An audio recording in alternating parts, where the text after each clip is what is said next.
Peace. Добър вечер, предаваме на живо от Широка лъка.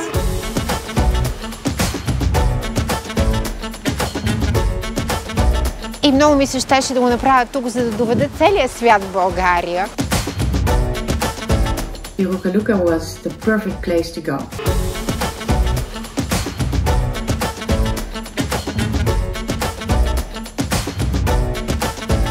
I think I learned more than the kids. И си беше работа сериозна. Чувството и до ден днешен е една огромна любов. За още и още и още.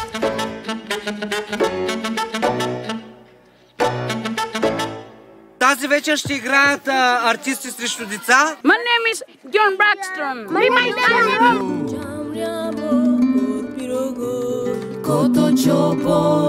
И нещо повече, не просто да наблюдават театър, а те да участват в него. Когато присъстваш напълно пълноценно, тук и сега, с цялата си творческа енергия, ти създаваш бъдещето.